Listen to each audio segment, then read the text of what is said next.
లక్ష్మి పునరావిర్భావము. ఇంద్రుడు దరిద్ర పీడితుడై విష్ణువును ఆశ్రయించాడు. భార్య విరహ తప్తుడైన విష్ణువు కూడా తగు రీతిని ఆలోచించి లక్ష్మీమయమైన క్షీరసాగరాన్ని మదించడం వల్లనే పునః లక్ష్మి కలుగుతుందని చెప్పాడు. ఆ కారణంగా దేవాసురులు మందరగిరిని కవ్వంగాను, వాసుకి అనే మహాసర్పాన్ని కవ్వపు త్రాటిగాను మార్చి క్షీరసాగరాన్ని మతించగా వైభవలక్ష్మి పునః ఆ సముద్రం నుంచి ఆవిర్భవించి లోకాలను కరుణించింది.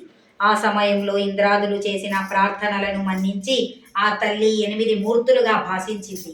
ఆ 8 మూర్తులే అష్టలక్ష్మీదేవులు. 1 ఆదిలక్ష్మి, 2 ధాన్యలక్ష్మి, 3 ధైర్యలక్ష్మి, 4 గజలక్ష్మి, 5 సంతానలక్ష్మి, 6 విజయలక్ష్మి, 7 విద్యాలక్ష్మి, 8 ధనలక్ష్మి.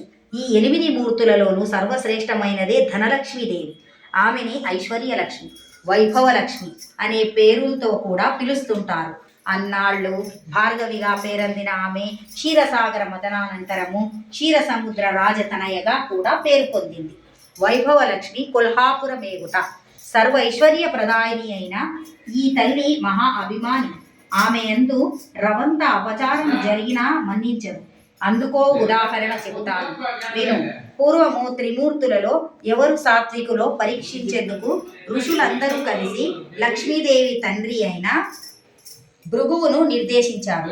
తత్కారణంగా భృగువు ముందుగా సత్యలోకానికి, తర్వాత కైలాసానికి వెళ్ళి శివబ్రహ్మలిద్దరిని తిరస్కరించి వారిని శపించి చివరగా వైకుంఠాన్ని చేరాడు.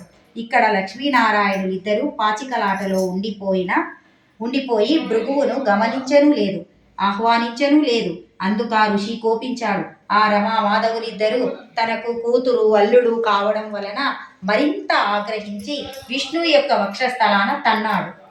అయినా విష్ణువు కోపించకుండా అతి శాంతంగా భృగువును ఆరాధించి ఆయనను శాంతపరిచి పంపేశాడు. కానీ అందు నిమిత్తమై అమ్మవారు మాత్రము అలిగింది. తన నివాస స్థానమైన విష్ణు వక్షస్థలాన్ని తన్నిన భృగువు మీద ఆ భృగువును శిక్షించకుండా వదిలిన శ్రీహరి మీద కూడా అలిగి వైకుంఠాన్ని వదిలిపెట్టి వెళ్ళిపోయింది. స్వీయాభిమానం కోసం భర్తనైనా సరే వదులుకోగలదా తల్లి? అలాగని భక్తులను మాత్రం వదలదు సుమా. భక్తులంతా ఆమె బిడ్డలే గదా. బిడ్డల దోషాన్ని తల్లి క్షమిస్తుంది.